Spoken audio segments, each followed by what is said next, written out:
What's up, everybody? It's your boy B. Scott with the Philadelphia Eagles. I just want to thank you all for tuning in. Don't forget to subscribe to the show and leave a 5-star rating. Fly, Eagles, fly.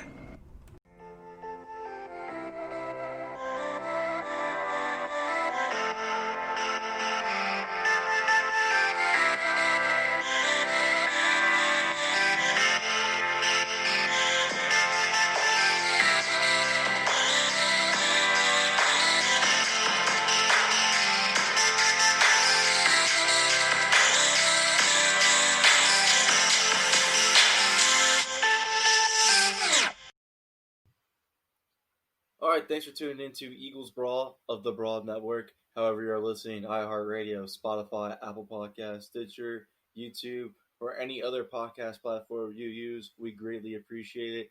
Conor, Myles here, Jonny Page. We just wanted to do a recap on our top 20 list because we got some great reaction from the listeners and some controversial issues, Jonny. I think the best one was, and I'm not going to lie, I've had time to sleep on it, and I understand the perspective on it, is we got killed for Andre Dillard being so low. And then another one that I thought was, I disagree with wholeheartedly. He had some good reasoning, but he did just talk me out of it no matter what. Though was at Roscoe Rocks on Twitter said, "Don't think Deshaun should be on either list. I hope he prays he stays healthy, but anything we get from him is a bonus." Now, I mean, obviously with everything going on with Deshaun right now, you could argue that. But prior to the events on Instagram, Jonny and I made these lists, so don't take into. Anyways, if Deshaun Jackson stays on the team, no matter what, he stays on my list where he's at number 10. I'm sure he stays on the list where you have him at number 9 as well, Jonny. But Roscoe doesn't think that he should be on there at all, and that it should be easy. BG should be above. No. He said Javon Hargrave should be above BG, which, again, I disagree with. No, I don't agree with that. But he has his reason for his opinions. Dakota has been an avid listener. We really appreciate Dakota, and I think he might be one of the winners. We'll see, because he gave some great. He was very interactive with the reasoning, so you have to tip your hat to that. But his top 20 list was interesting, my friend. Did you read it? Yes, I am now trying to get it up on Twitter because this is called podcast planning. I got it right here. So let's just dissect Dakota's list, and then we'll go with Randy, our great friend, avid listener to the show, next with his list. But Dakota has Wentz, Kelsey, Cox, Lane, Slay, Sanders, Graham, Ertz, Jackson, Hargrave. So his top 10 already, I think, is fine. That's a really good top 10. That's a reasonable top 10. Yeah, I must admit, just really quickly, before you go through them, you mentioned it previously. This is a bit of a random episode. We're just going through some reactions because it's the off-season. The Deshaun one, I must admit, I think I don't want to, because when we do these lists, they're really hard. I change my mind like a million times. This is nothing to do with what's going on at the moment. Deshaun's in the news for some very unfortunate reasons. It's nothing to do with that. I think I would move him down. I think the more I think about it now, I think I put him 9th, and I think if I'm being honest, I'm probably being maybe wishful thinking on his injuries. Maybe I'm sort of getting sucked in and expecting him to be healthy. The thing that I struggle with, and this is where you probably agree as well, is that if you move him below, say, Goddard and Hargrave on my list on McLeod, like the Eagles just don't have any receivers. I know we spoke about the receiver position a lot this year, but you just can't help but feel that if Deshaun is healthy, he's going to have to do a lot because they just don't have much else. Like, you look at what's going to happen this offseason. Rager's not going to get much time, if any practice time. In an ideal world, I push Deshaun down. If they had signed like Brashard Perryman to play outside as well, when I'd push Deshaun way down, they just don't really have anything. Like, unless JJ Arcega-Whiteside does something or Alshon comes back much earlier. As much as I agree with people saying, why did we put Deshaun that high? Like, you as much as you throw to running backs and tight ends, we done it a lot last year. It's a hard way to be consistent. I doubt we're going to have another year where Wentz throws for 4,000 yards and no receivers do anything. Like, surely one receiver has to do something. So that's why I'll sort of defend Deshaun being on the list. But if I was doing it again, I could see myself putting Deshaun below, say, Goddard and Hargrave. I could potentially put him at 11, just outside the top 10. But you're shaking your head. You obviously... No. Yeah, no. It's a really difficult one. It's a difficult one. No, it's not that difficult. Okay, so we accounted for the injuries, so don't say we didn't. We definitely brought up injuries Yes, we multiple did. times We when we did. talked about him, and I guarantee you he plays 12 games at max if he has a healthy season. He's going to miss games. I already see it coming in, but at least they have Goodwin, Rager, and Hightower to at least mask some of the speed deficiencies for those 4 games. But DeSean Jackson's their best wide receiver on their team. That take away all the stuff that's going on with him right now. I can't comment on that. I'm not Jewish. I don't understand how they feel, or I understand the comments he made was hurtful. He needs to, where he's ignorant to the situation, he needs to learn a lot from it, and I hope he pays his dividends and makes up for his mistakes. But that's all I can say on that. I refuse to go any farther than that. Take away that, he's their best wide receiver on their team, by far. Alshon Jeffrey, if he comes back this season, won't be good. Guarantee it. He's been a shell of his former self. 2017 was his outliner year. 2018 was the best you're going to get from him. 2019, 20, 21, if he, which I don't even think he makes it to 21 with this team. 2019, 2020, that's his down years. He's done. It's Alshon Jeffrey experience over with. J.J. Arcega-Whiteside, if he does bounce back next year, I don't think it's going to be that much better. You have to take account into this pandemic, the reps that are lost. I understand he's out there training with Wentz and building chemistry, but again, he's not going up against corners. He's not going up against any type of – it's not real practice. It's throwing the ball around. I'm not buying into that. I bought into that with Jordan Matthews. I bought into that with all the rest of the Nelson Aguilar. I'm not buying into that with J.J. Arcega-Whiteside. He has to prove it a little bit more, especially for the type of skill set he is. And like you and I said before, Wentz doesn't really target that type of guys that he plays, like how he plays his game. That's more of a Nick Foles type guy. That's not Carson Wentz's type wide receiver. So I still am kind of out on J.J. Arcega-Whiteside. Goodwin is coming to a whole new offense. The only thing that plays into his benefit is Rich Scangarello. He has experience with him. So the experience with his concepts and being a veteran helps him, which even I think propels him to make the team, even though I questioned before if he would. I think now, even more than ever, with the fear of this stuff ruining training camp and maybe even a preseason, since it's already shortened, I think it just propelled Goodwin's chances to make the team. But he's not good.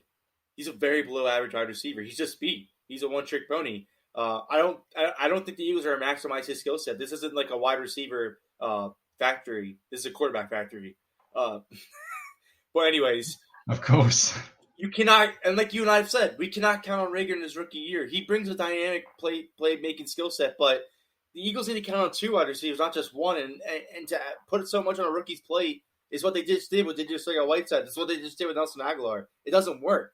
They need to gradually bring him along. DeSean Jackson is their best option at wide receiver right now. He's their best vertical threat. You saw week 1 with him and Wentz. It went like that. It took the first game. It took the second half of the first game for those guys to click and connect on the. He had 2 40-plus touchdowns, which was tied second in the league behind Deshaun Diggs last year. He's top 10. You cannot argue that he's not top 10.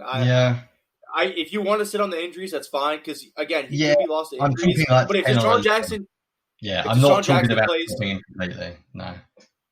If DeSean Jackson plays last year, they don't struggle to get to to win the NFC East. Yeah, they would have done it easier, and that's important. That's because if you struggle to win the NFC East this year, you might not win it.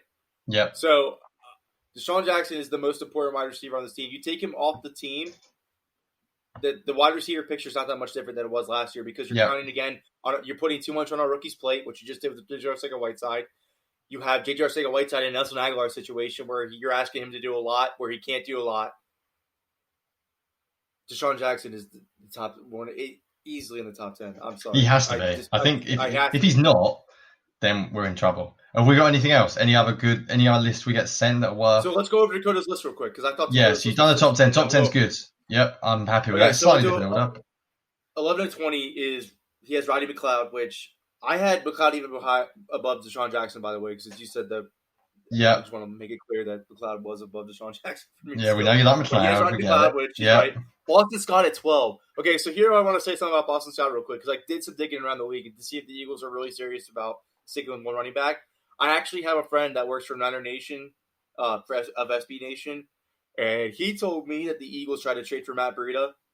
They offered Rasul Douglas for Matt Breida and Dante Pettis, and the 49ers said no. And they just wanted to trade Dante Pettis for Rizzo Douglas, and the Eagles weren't doing that. They wanted both. Now that Raheem Mostert's available, I wonder if the Eagles sniff around with that and say, hey, we'll give you Rizzo Douglas. I don't know. Because he wants an extension, and they're not going to pay a running back. It's not going to happen. But he's played with the team before. Obviously had a breakout season last year. Compliments Sanders well. They tried to draft Jake. They thought about drafting J.J. Dobbins. At the combine, everybody I heard from said that they wanted to keep Jordan Howard and keep the running back by committee approach. They just didn't expect Miami to pay him what they did. They sniffed around the running back market. They just aren't paying the money that it takes. Raheem Mostert right now is on a favorable deal. If you could talk him out of wanting the extension right now, I could see the Eagles being interested now.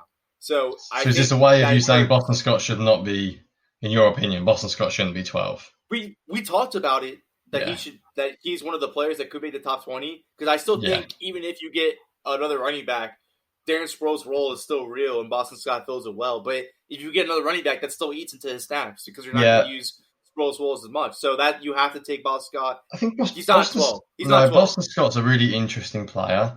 Like, he obviously can play. Like, there's no doubting he can play. I think the question with someone like Boston Scott is, if you're going to have him that high, I mean, you're going to assume he's going to get significant snaps. I mean, if you're a top 12 player, you're going to have to play.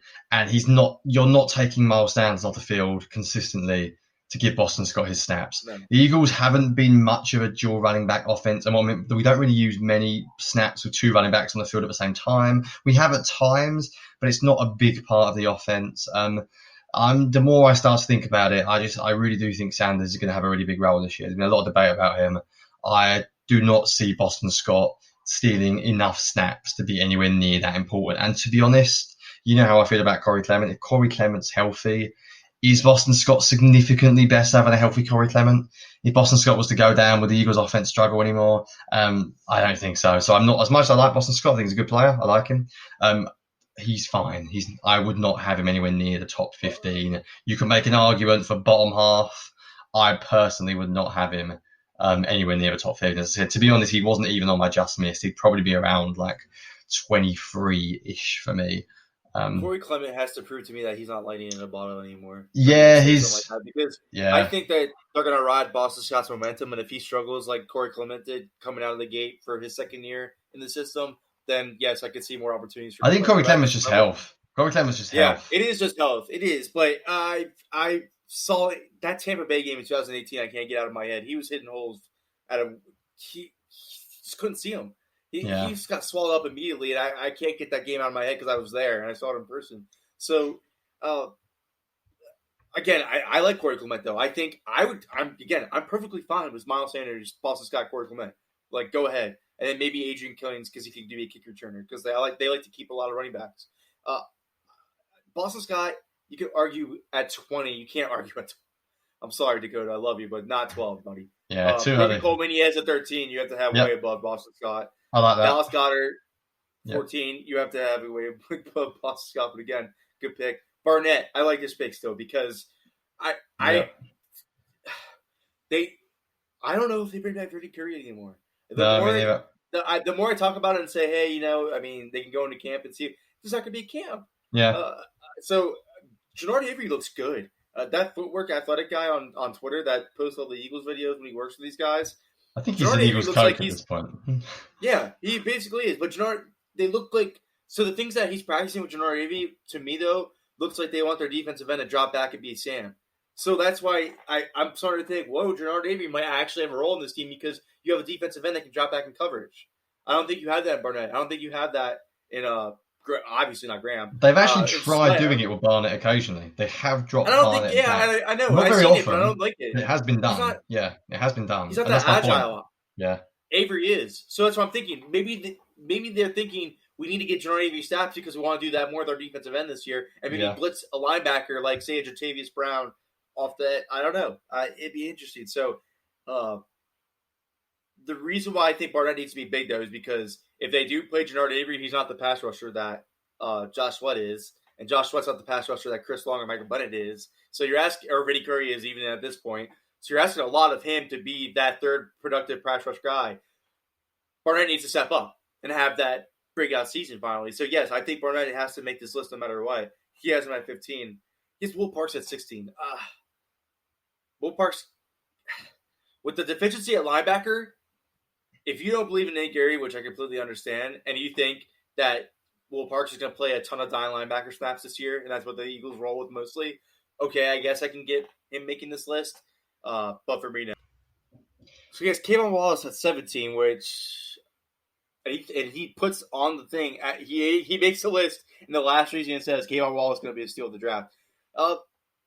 Again, I don't know if they have a clear picture outside of Malcolm Jenkins. So maybe Kayvon Wallace steps up, but I just don't think in a rookie year that's going to happen. So I disagree with that. He has Myles at 18, which you love. Yeah, just really quickly on that point. If I was banking on any of them, I would bank on Parks over Wallace this year. It's a really boring point, and you go on every NFL analysis and they say there's no training camp and the rookies aren't going to do very good. But it's boring because it's true. Like the idea that think about what the Eagles asked their box safety to do. Think about I'm not saying they're going to give Wallace the same responsibility as Jenkins, but think about what they ask him to do. You're talking play the 8th man in the box a lot of time on run fits, cover running backs in man coverage, cover tight ends in man coverage, cover wide receivers in man coverage. Like they do a lot of stuff with that position. The idea you're going to throw Wallace into that situation as a starter this year, you can really like him as a player, but Myles, I think, will start. I think where Will Parks becomes interesting is if Myles doesn't do well, because we all know Myles has severe limitations athletically. If he really does struggle in that role, then I think you could make the argument that Parks will come in sooner rather than later. So it'd be an interesting one, Parks. And I guess he hasn't got a... I do think Will Parks is a sub linebacker, though. I do think he's a dime linebacker. Yeah, he could play there, definitely. I don't know. I know you talked about that Gary played dime linebacker, which I just think Parks gives him a better advantage, actually, if Will Parks is on the field than Nate Gary. That's just my opinion, because I think Will Parks is actually good at coverage, too. But he can play it all. That's the cool thing about Will Parks. He can play single high if needed. So if Ronnie McLeod goes down, you actually have his backup in Will Parks that actually can play there. So I can understand Will Parks making this list more than I could Kayvon Wallace. He has Joshua at 19 and Sidney Jones at 20. Sidney Jones is interesting. He clearly believes that he wins the cornerback 2 battle. Yeah, I think a lot of people do. Yes, a lot of people do.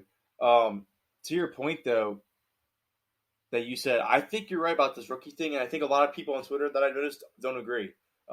It's going to be interesting this offseason for rookies. I think their transition is going to be like something we never seen before, and a lot of people are like not thinking that way. They're thinking it's going to be a real rookie season, it seems like, to people, because a lot of these rookies are being counted on. I've seen people that say, get rid of Deshaun, it doesn't matter anymore, we have Rager. Yeah, I don't know about asking a rookie to do a lot. Every time the Eagles do that, they kind of screw up. So, it is like such a boring point because we all love sports and we're all listening to this podcast and watching stuff because sports, but there is like a realism, and you have to train. You have to play a lot. Like, it's just one of those things. The amount you have to learn at NFL defenses level, just little things. You're talking about communication between players, talking about the way you've got to know when X motions in a certain direction, how you're changing roles. It's so technical. I know we like it as fans to look at cover 1, cover 2, cover 3, cover 4, done, man or zone, sorted. There are so many intricacies that go into defensive coverage. I think for cornerbacks and safeties, probably more than any position, as well as maybe linebackers, there are so many things to learn that you just have to sort of get on the field and do. And I think anyone like Wallace or any rookie, and to an extent Rager, but there's also an argument that with Rager you can simplify things more at receiver. I always think sort of when you're on the offensive side of the ball, you're the ones in control. So you can simplify it much more. On defense, you're reacting. So you can try and simplify things on defense as much as you can, but if it's too simple, you'll just get beat because teams will figure you out. Whereas on offense, to an extent, you can give Rager a very specific amount of routes, week 1, week 2, week 3, a very specific starting point, and build him in slowly. Whereas I think it's more difficult at other positions. And just out of interest, while we were talking, I Googled my Maddox and Jones film piece, and BGN put a vote at the end. It got over 2,900 votes, and it was 55% for Maddox, 45% for Jones as to who should start. So actually BGN's audience had it as slightly more Maddox. I'm slightly more in favour of Maddox as well.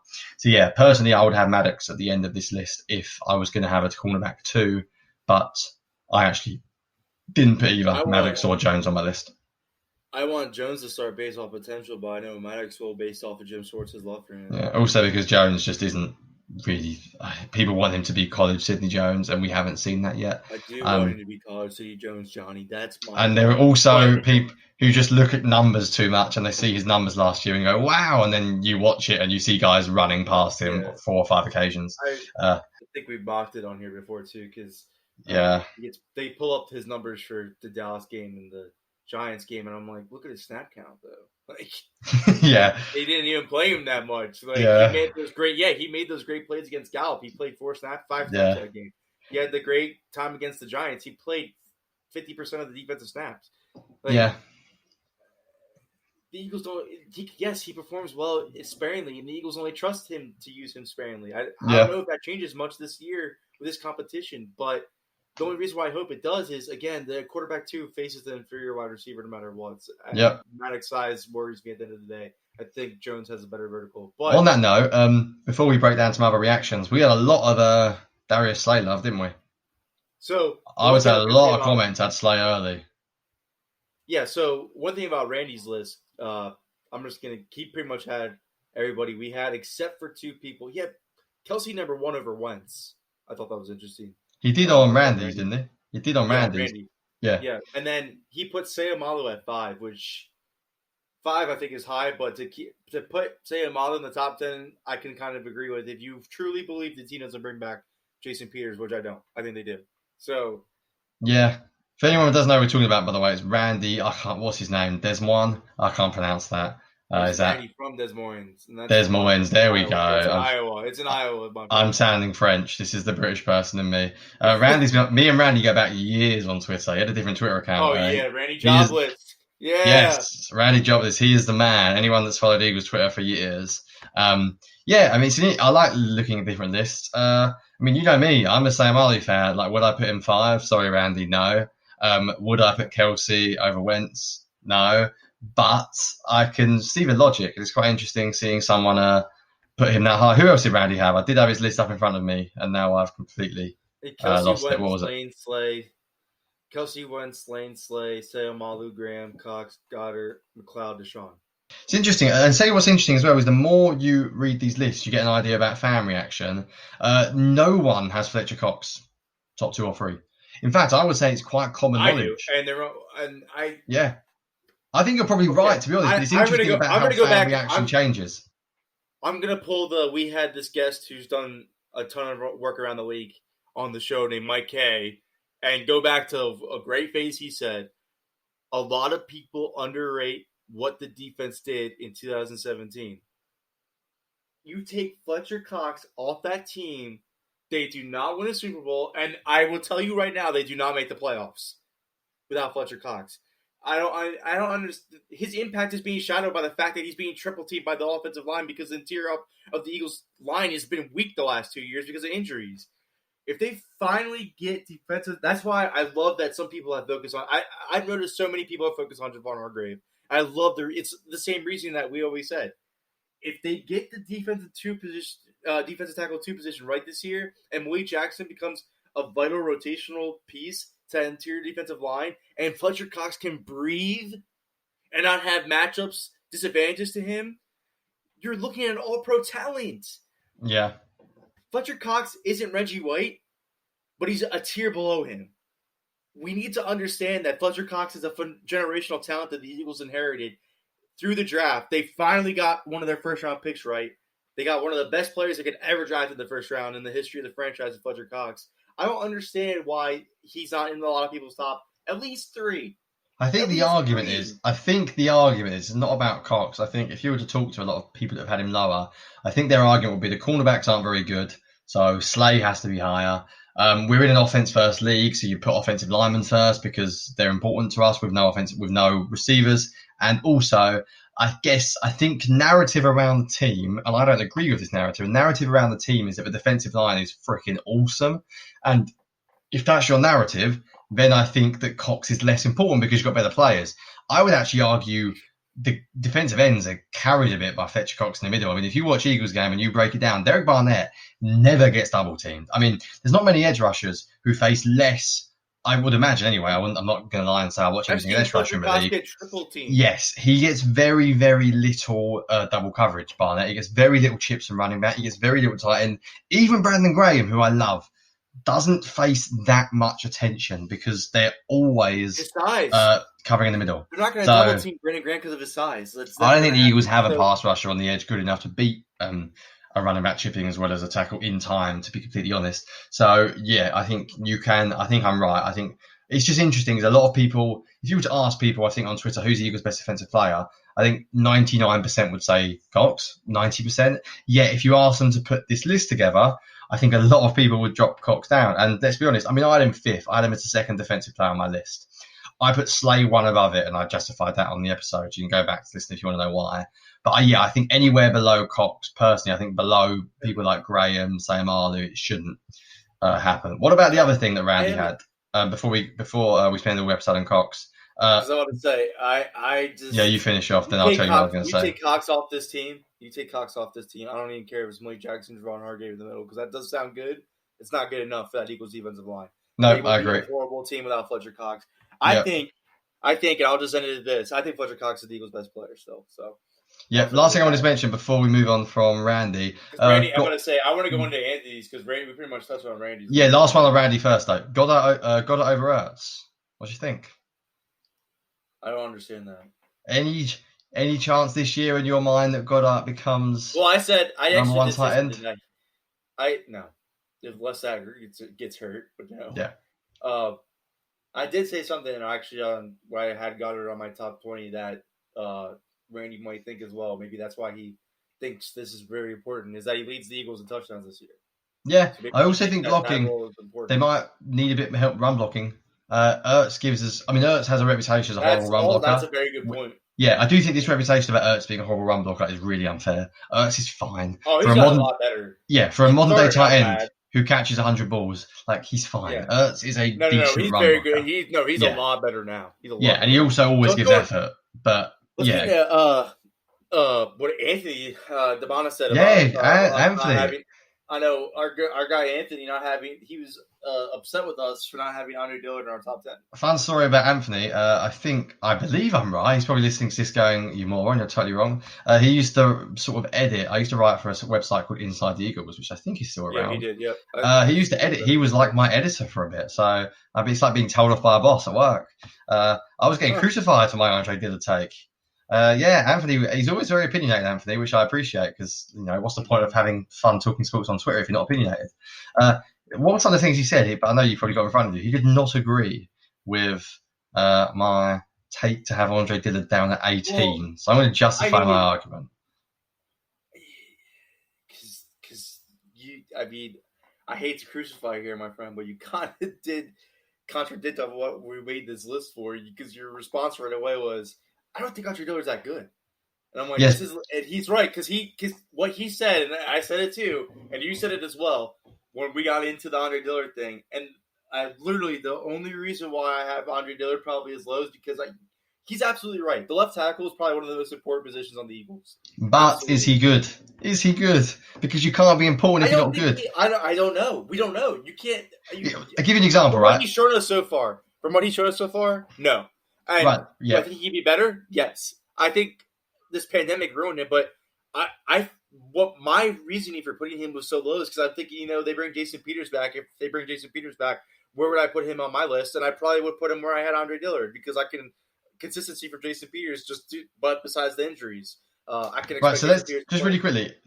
I put Andre Dillard at 18, and I now don't think they'll bring back Peters. Where did you have Dillard? You had him like 12 or something? I have to check. I don't know. No, you had him 14. You had him 14. Yeah, I had 14. If they don't bring back Jason Peters, is he still 14 for you? Or is he higher? Yeah, he might be a little bit higher because left tackle just is very important for this team. But they do favor running on the right side. So right. I don't know I would put him up much higher. Let me just explain why I didn't put Dillard, because then you're right. I said he's not a good player. Right, basically, I don't know, by the way, I like Dillard. I said on the podcast, I think I liked him coming out of college. Just because you play an important position doesn't mean for this list you're going to be the most important players. So you can only be an important player if you're good. So Anthony said, for example, why have you got Goddard above Dillard? Isn't Dillard more important? But I think this Eagles team would actually be able to deal with an Andre Dillard injury more than they'd be able to deal with a Dallas Goddard injury, for example. I always think this, for example. I look at the New Orleans Saints last year. I think Teddy Bridgewater played like 7 games for them, something 6 or 7. Breeze was injured, wasn't he? Did he play 6, 7 games? I'm frantically Googling now. He wasn't very good for like any of those games. I know he got a contract. His yards per attempt are like atrocious. He was a game man. He was for those games. Yeah, but if you're making a list and I think the Saints went like 7 for 1 or something ludicrous, like 6 for 1 or something with him as starter. And if you made that list and you say who would lose. Yeah, who were them? All right, 6-0. Who are the most important players in that undefeated run by the Saints? It was not Teddy Bridgewater. Yes, he's a quarterback, and yes, the quarterback's the most important position. And I'm looking up now; they lost the last game, so they did lose the Rams game.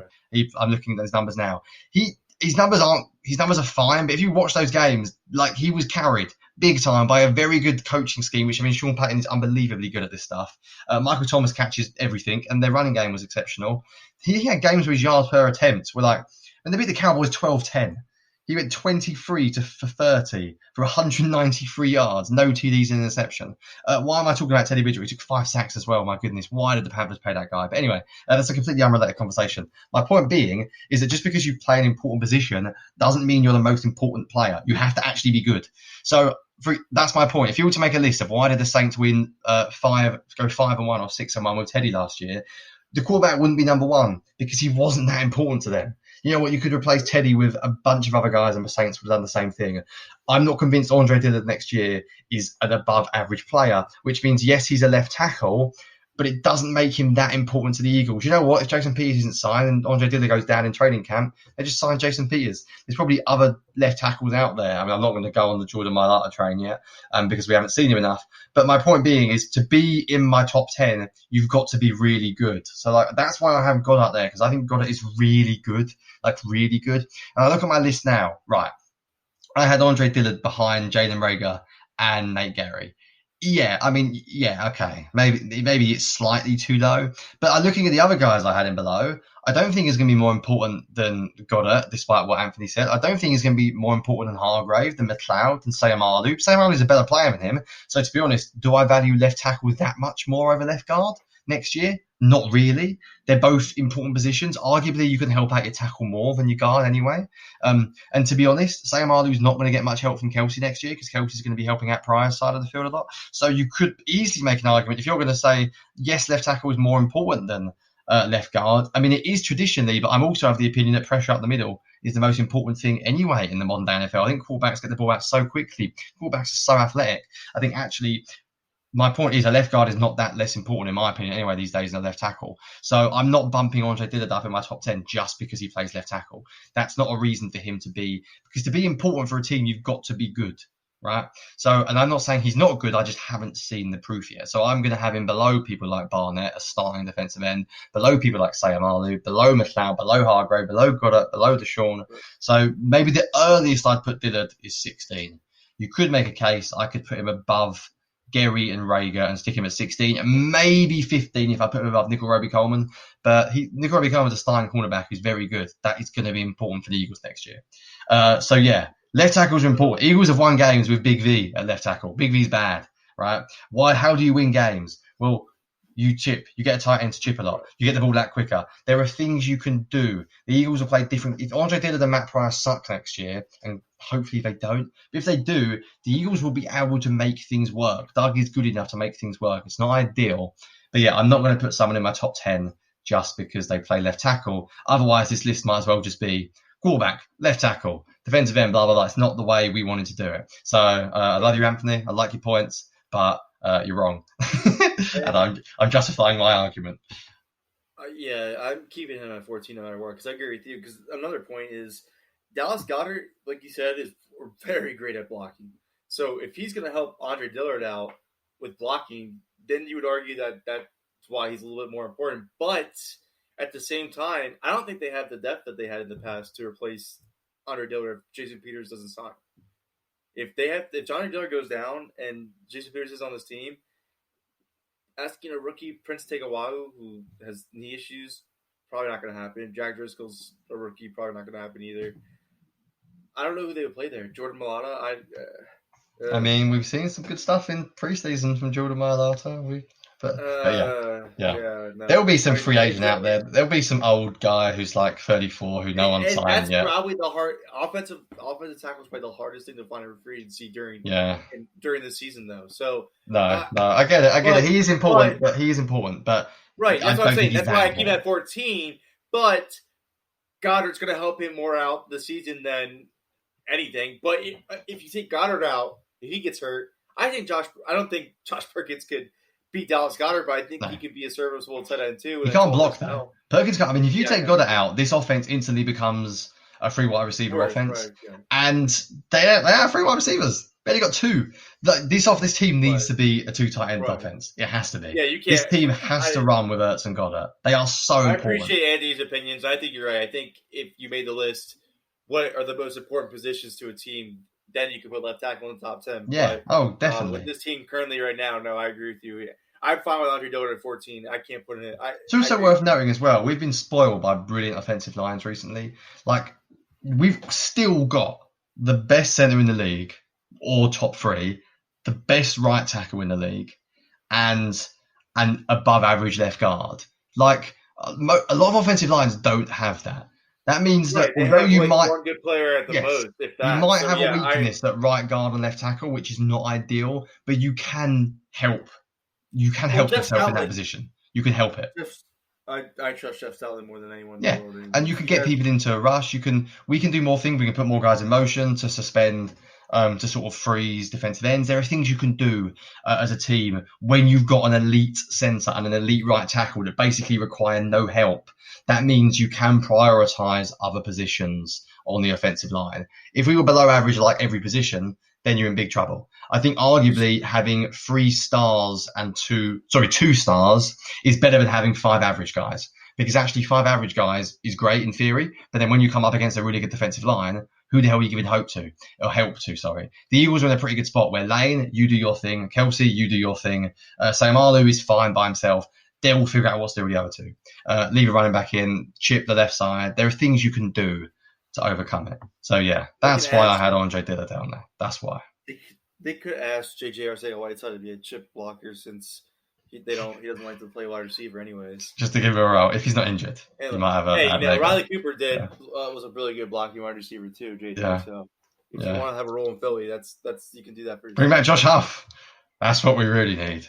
The great blocking wide receiver, Josh Huff. He was good in. I actually had a funny bet with Josh Huff where we bet on, I think it was when Wisconsin and Duke played in the NCAA championship game, where he would have to send me an autograph if Wisconsin won. I would have to send him one if Duke won. If Duke won, and he literally made me send him one. There you go. Conor, more famous than Josh Huff. Right, have we got any other opinions or? Well. You got a lot of people that agree. You had more people that agree with you than me. Well, I mean, what do you expect? I thought it'd be a little closer than it was. You might have more Twitter followers, Conor, but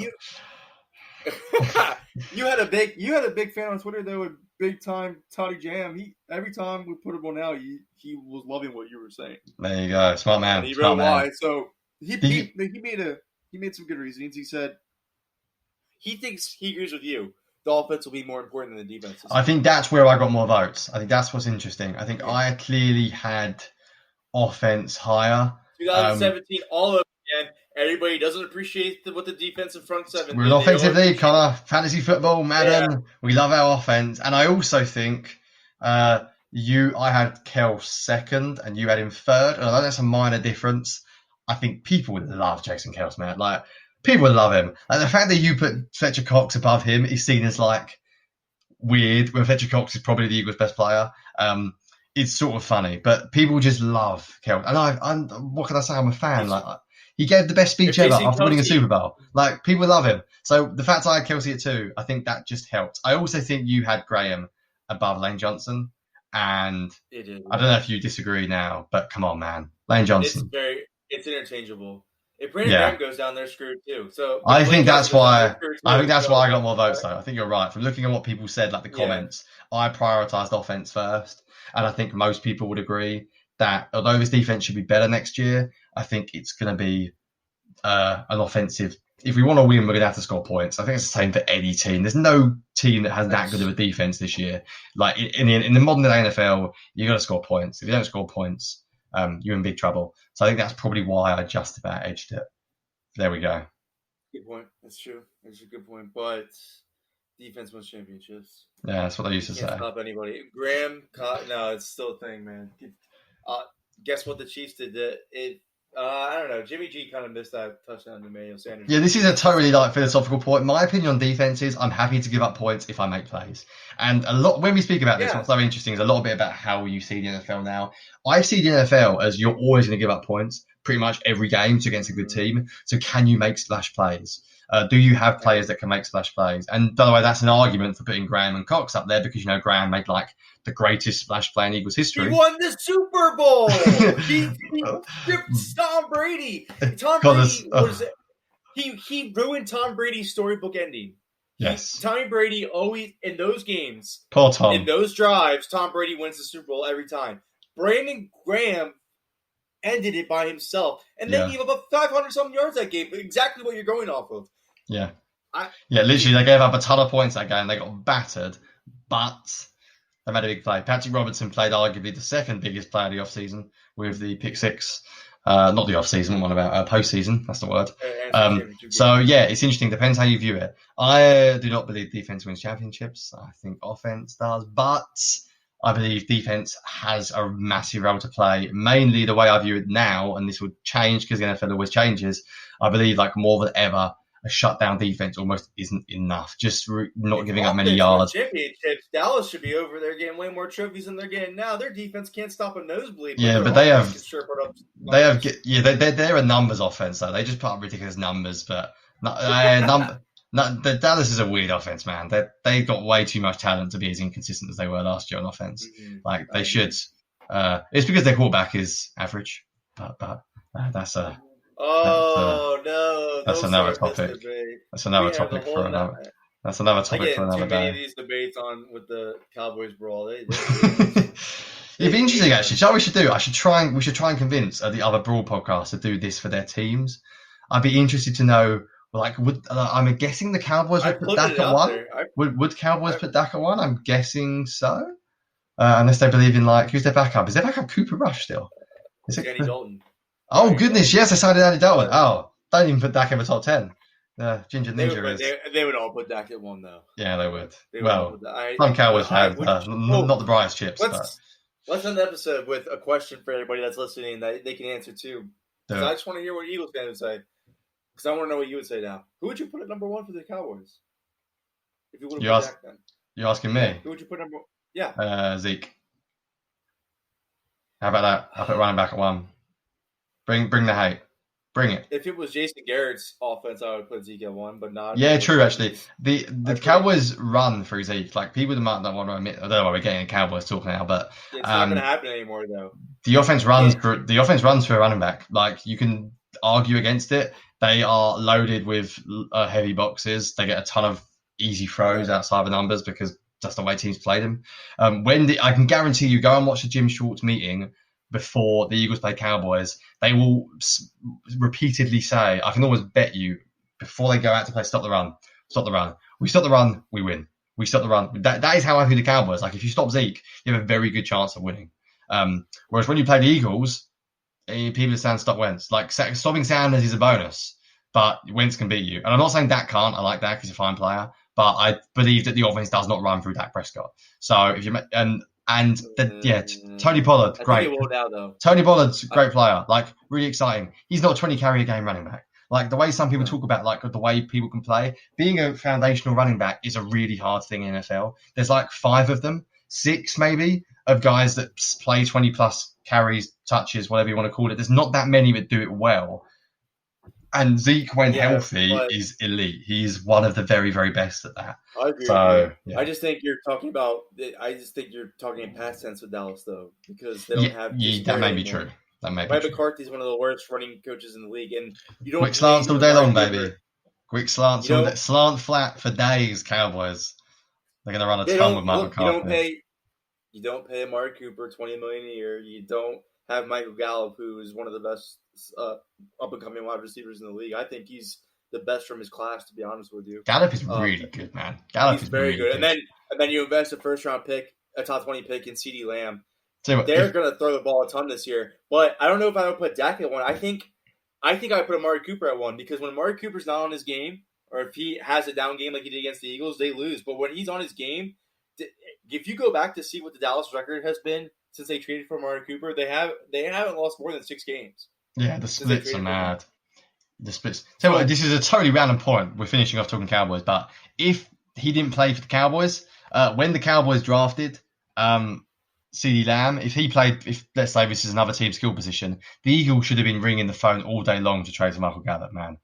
He'd sit at X and do it. Like, I would trade a lot for Michael Gallup. He would be your X receiver. You're done. Deshaun at Z. He would be the Eagles' best wide receiver. Throw JJ Arcega-Whiteside into the scrap heap when we move on with Michael Gallup. Like, I would love that player. If he ever reaches free agency because they pay Cooper and pay CeeDee Lamb in the future. They worded Cooper's contract pretty well. They can get out of it after 2021 without taking a hit. So yeah. I think they would pay Gallup at that point over Cooper. But if he does, I would love that. Gallup and Rager long term.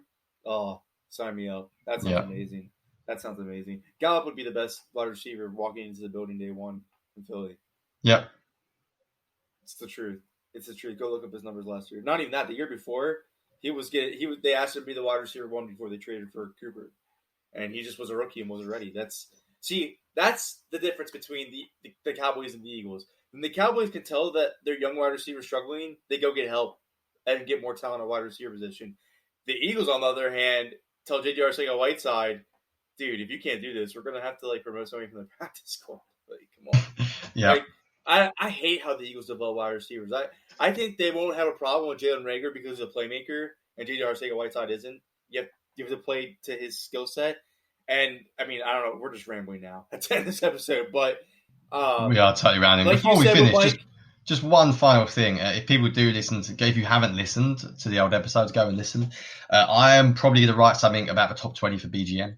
So that will be interesting. So if you do have an opinion and you haven't tweeted us yet, let us know your opinions. It's always interesting to know how the fan base feels about different things. I'd say for the most part, actually, and I said this at the time, I think there's a pretty clear consensus on the top 10. Like most lists we get, there was a few question marks about Dillard and Goddard maybe, and Deshaun Jackson. But I think it says something about the Eagles. And this is why I'm interested to know if other teams have this same thing. It could be very common. But I think the Eagles are quite clearly... they've got quite a big group at the top, and then there's quite a big middle ground. I would bet some teams are much easier to do.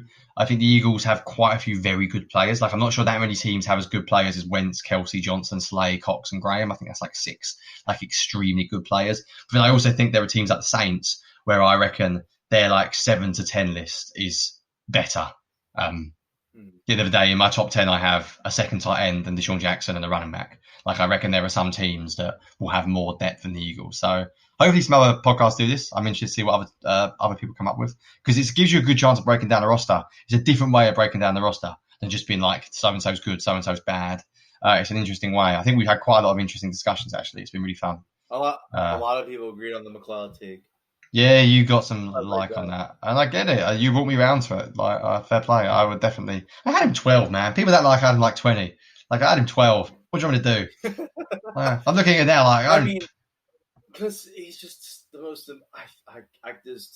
Let's not talk McLeod again. We spoke McLeod twice. Let's not hold down that. But outside of Slay, he's the most important person that's secondary. So. Yeah. Anyways, thank you guys for your feedback on the show. I'm going to say... Who should we think are winners? I think we should go with Dakota for one. I think Dakota was really interactive with every episode. I should have prepared in advance. I've seen them and now I can't remember the tweets. Yeah. He made his own list, so I think Dakota should be one of the winners. Yeah. Should we go with Randy? It's fine by me. Randy, because Randy was very interactive, made his own list too, and he did pick you. Yeah, and that's always good if you're listening to the podcast. I hold the power. I will say it was 60-40 for the polls. So you did win. You did win. I owe you a pack. I'll have to send you that real quick. Yes, you do. So Johnny gets the 12 pack. Dakota gets a jersey, and Randy gets a jersey. Interesting how this turned out. I thought it was. It's sad it's coming to an end. I enjoyed it, Johnny. Also, actually, I keep saying one more thing. Anyone listening now, which fair play, you're listening to like a 40-minute of the recap episode. So very, very fair play. If you are, you got any ideas for the podcast over the next month? We always find ideas. Like me and Conor talk off air all the time. There's a bunch of random things. But anything you want to see, we're a pretty new podcast. We're pretty open to sort of doing a bunch of different things. So yeah, if there's anything in particular, any topics you want to hit up, tweet us, let us know. That's the whole point of this. Right.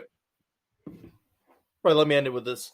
If you guys can go ahead and leave us some 5-star ratings on Apple Podcasts, and then you just go right ahead in the review section and ask a question to the show, you want to do it there, or on Twitter, at Eagles Brawl, at JohnnyPage9, at Conor Myles NFL. Just go ahead and ask some questions and we'll answer on the show. We have no problem doing that. We love this open discussion that we have with it. I thought the best thing that we did about this list is we made it interactive with people online and Eagles Twitter. I think once you post it on BGN, it will blow up even more too. But it was great to hear people's feedback because Johnny and I obviously talking to each other, but it does get sometimes where we do agree on a lot of stuff. So I like to hear other people's opinions and then him and I discuss them because now you just saw him and I kind of had some different views on some stuff because he's talking about taking Deshaun Jackson out of the top 10. I think he's absolutely insane. I think he needs his 12-pack more than anything now.